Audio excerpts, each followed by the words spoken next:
Hey everybody, it's Tony Conley. Welcome back to the latest edition of Tony Conley Talks. This is my new Facebook, YouTube music vlog. It's a way of getting out and talking to people about music. Since I'm really not able or desirous of doing the rock guitar daily thing at this point, it seems that somewhere along the line the balance between profitability and the hard work involved in content creation got really mixed up, so that's all upside down. So we're looking at a easier, sleeker, cheaper, more sensible way to do this now. So we're having fun with it, and today's going to be a good one. Today, the episode is called "You Did What with Bobby Womack?" Yeah, Bobby Womack. Surely you know him. If you don't, go look him up. One of the greatest soul singers in history. Played a big part in Sam Cooke's life. Hugely involved with the Rolling Stones, Ronnie Wood. You know, Bobby's influence is immense, immense. It's such a wonderful artist and such a groovy guy. Let's take this back in time. This one's way back in time. This goes back to Guitar Center Hollywood. 1984, 1985. I'm clear on the dates as I'm just getting old and tired. It's been hard. It's been, I've been almost 2 years on the back with the prostate cancer thing, but I'm back at it, so let's get to it. Anyway, going back to Guitar Center Hollywood back in the mid 80s, one day I'm walking around the store and I look over and I see Bobby Womack. And I recognized him instantly, and nobody else in the store seemed to really catch on as to who that was. So I sidled up to him and I said, "Hey, Bobby, how are you doing? What can I do for you today? How can I help you?" And we started talking. He was, you can always tell a guy's glad to be recognized and acknowledged, and a guy who's not been in the mainstream so much, but is such a huge artist. For those guys, it means even more because that's them getting their due. And that's always a cool thing. So Bobby was very gracious, and we talked, and I gathered a few things up for him to purchase along the way, and we made our way to the counter, and he bought his stuff, and he goes, "Hey, what are you doing?" He goes, "What are you up to?" I go, "Nothing. I'm just getting ready to close the store and go home." He goes, "Hey, why don't you come across the street and have a drink with me?" And I'm like, "Okay, sure. I got a few things to do here at the store to close up, but I'll see you in about 20 minutes. So I rushed through what I needed to do, got everybody corralled out of the store, locked it up, and went over to El Compadre, which, if you don't know El Compadre, it's probably the best Mexican restaurant in Los Angeles. It's right across the street from the Guitar Center store on Sunset Boulevard. Been there forever. They've been amazing through the years. Good chance you'll spot a rock star or at least a few haggard guitar salesmen. So anyway, I make it over across the street, and Bobby's there sitting at the bar having a cocktail. I walk up and he orders me one, and we're just having a drink, a couple fellas, and making small talk. What have you been up to? How's your family? Blah blah blah. And we talked for a while and had a couple drinks, and then we were joined by my friend Lex, who I had called and said, "Hey, you might want to come up to El Compadre." And Lex came up, and she was at the time, she was kind of my drinking buddy. Me and Lex. I was married at the time, but me and Lex we were kindred souls who were only in it for the music and the wine, and so that resulted in a great friendship and relationship. So she made her way up to El Compadre, and she joined us. At that time, we got a booth to sit down in, and had more drinks, started talking, a little louder, a lot more laughter going on, as a few drinks will do. It's like Harry Carey said, life was just a little more fun then. Yeah, Harry, you had a point, but Anyway, it's getting late, and it's about time to close up. The people in El Compadre, the workers, are looking at us like, we know something's going on here. We know that Tony, you're not usually with this guy, and there seems to be something going on, so we're going to be tolerant. They hung out, and they were very patient. And about 1 in the morning, we're on our 15th tequila, and I suddenly realize I'm this close, nose to nose with Bobby Womack, and we're singing John Waite's "Missing You." Just having fun, just laughing and howling and singing. And I went home drunk and happy, and I didn't really think about it for a couple of days, and then I went, "Whoa! I was just singing with Bobby Womack. That's pretty cool. Welcome to Hollywood once again." So that was fun, and it's just back to work, and the routine goes on the next few days. And a week or so later, Bobby came into the store again, and we were getting ready to move our store across the street to where it is now on Sunset Boulevard, and we were getting ready to have this grand opening celebration, and it was quite a buzz. Every big name in music in LA was going to be there. It was going to be a nice gathering. And Bobby came in, and he had somebody get me, and I went over, and I was like, "Hey, Bobby, how's it going, man? So good to see you. Really had fun the other night. Thanks a lot." And he said, "Hey, Tony, listen, man." He said, "This grand opening." He goes, "Hey, what can you do?"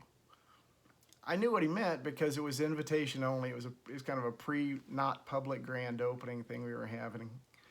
And I said, "Oh, yeah, yeah." He said, "I didn't get an invitation." I said, Bobby, that had to be an oversight." I said, "Don't worry, I'll take care of it. Just show up.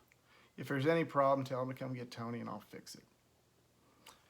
There's not a problem, grand opening comes, and, we're all in our suits and our ties and at the time I had rock hair, so the suit and the tie thing, it just looked great. It was fun. And we're there, and, indeed everybody's there. It's a great thing. There's probably 400 or 500 people in the room, and every one of them. It's just one of those great times. And somebody comes up to me, and they go, "Hey, there's a guy named Bobby Womack looking for you." I said, "Well, will you take him to me?" And they did, and I go up, and there's Bobby. And, he gives me a big hug, and he's like, "Tony, how you doing, man? Thanks so much." He says, "Hey, listen, is there somewhere we can go talk?" I said, "Well, we can talk here, Bob. What's up?" He goes, "No, we need to go somewhere and talk." And I was like, "Okay, yeah, sure." We went upstairs and into an office, and I said, "Bob," and it was funny because Bobby, he had a burgundy, really, really amazing looking suit on, crisp white shirt.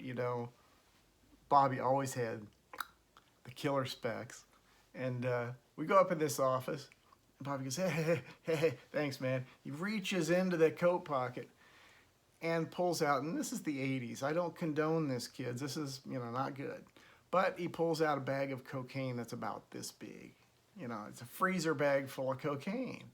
And he proceeds to do what we did in the 80s, and then we went and joined the party. And had a great time. And as the evening wore on, it got to be about 11 o'clock, midnight maybe, because it did go on for a while. Bobby sidled up to me and goes, "Hey, man, what are you doing after this?" And I go, "I'm going home and going to bed, man. I'm cooked." He goes, "Hey, why don't we hang out? You can come up to my place." I was like, "Okay, let's do that. Okay, let's do that." So, again, shuffle everybody out, close them up. Me and Bobby drive up to his place, and it's a very, very, very nice place in the Hollywood Hills. It's just a spectacular home. Songwriting paid well in those days. You might want to, pay attention to that. Songwriting paid well in those days.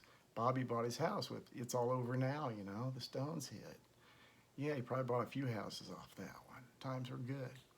Anyway, we go back to Bobby's house, and he's unlocking the door, and he goes, "Hey, I'm gonna leave you here in the foyer for a minute. I'm gonna go make sure everything's cool, everything's all right for us to come in." And I was like, "Okay, sure, no problem." We step into the foyer, and it's a nice, it's a in Hollywood, it's the size of a nice studio apartment.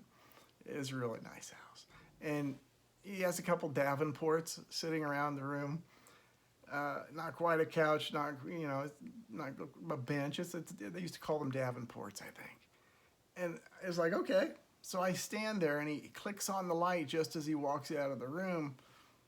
And all of a sudden I look over to the left, and sure enough, on that Davenport, well, there's what appears to be a homeless guy. I mean, a guy with his back to me, laying on the couch, looks pretty wrinkled up, So it's like, and he doesn't, I'm 10 feet away, but I'm going, that cat don't smell that great. And Bobby comes back in, and he goes, hey. And when he said, hey, the guy jumps up. And when the guy jumps up, I would have loved to have had a picture of what we looked like when we looked at each other. Because I went, and he went, it was Ronnie Wood.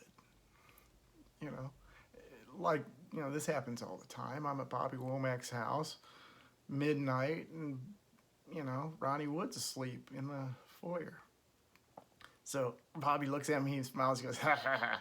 Yeah, he says, Ronnie's wife's not too happy with him right now. He's spending some time with me. He says, Ronnie, let's go listen to some music. And so we get gathered and say our hellos, and we make our way into Bobby's studio.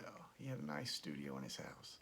And we sat down, and, we had a few drinks. We did some more marching powder, and, come daylight, I realized, it's about time for me to get home. So I bid them adieu and went into the morning, which is really harsh in Los Angeles when you're talking about, a warm morning and a lot of sunlight and a very, very still drunk and hungover hillbilly from Ohio. It's like, oh. But I made it home, got to work the next day and went on, didn't think about it too much, had a great time, yada, yada, yada. So a couple weeks goes by, and I'm just like, man, that was really fun. And I get a call at the store, and it's like, Tony, you have a call online too. So I pick up the phone, and sure enough, it's Womack. And Bobby says, hey, man, what are you doing? I go, I'm just working. He goes, what time do you get off? I said, today I get off at 4. I said, short day. He goes, tell you what, you know where Glendale Studios is? Yamaha Studios in Glendale is? Sorry about that. Yamaha Studios in Glendale. And I was like, yeah, I know where that's at. Hey, what's up? He goes, I'm recording. Why don't you come up and hang out? Maybe play or sing a little. I was like, deal. So after work, I calmly got in my car and drove 110 miles an hour to Glendale. And got to Glendale, and Yamaha Studios, they had a production facility there at the time. It was really, really fabulous. It was incredibly high tech, and Bobby's recording his new record. And in the course of 2 days, I ended up playing bass on a couple of tunes, and actually singing in a 4 of us around a microphone chorus. So it was like, that's why I moved to Los Angeles right there. And we had a lot of fun, and Bobby goes, hey, listen, that was fun. He's like, I like the way you played the bass. He goes, in a couple weeks, I'm going to Japan. Would you accompany me? I was like, what? He goes, yeah, it's a promo thing, and, I don't have a bass player, but I got the rest of the band. I'm like, oh, yeah, I'd love to. So, I went sheepishly back to Guitar Center, and I told my boss, Dave DiMartino, that I need a week off. And he's like, no, no, we don't do weeks off. And I go, Dave, I'm going to Japan with Bobby Womack. And he goes, what? He goes, oh, fuck yeah, Tony, go. I'll take care of it. And he took care of it. So I ended up spending a week playing with Bobby in Tokyo it was a Yamaha, some kind of sales conference, some kind of Japanese sales conference. To be honest, it wasn't the most fun gig ever, but it was certainly maybe the most memorable. I mean, the accommodations were fantastic. The food was unbelievable. Everybody was so polite. It was, I still think about going back and living in Japan, but that was that. After that, I didn't see Bobby too much. I talked to him a few times after that, but as life is and these busy people are, things march on and everybody's off to different things. So I'm still at Guitar Center, building a career and having a great time in Los Angeles. So that's it. That's what I did with Bobby Womack. And it was short but sweet, and sometimes short and sweet is short and sweet. Have a great day, everybody. I love you. Thanks for joining me, and I'll talk to you real soon. Be well.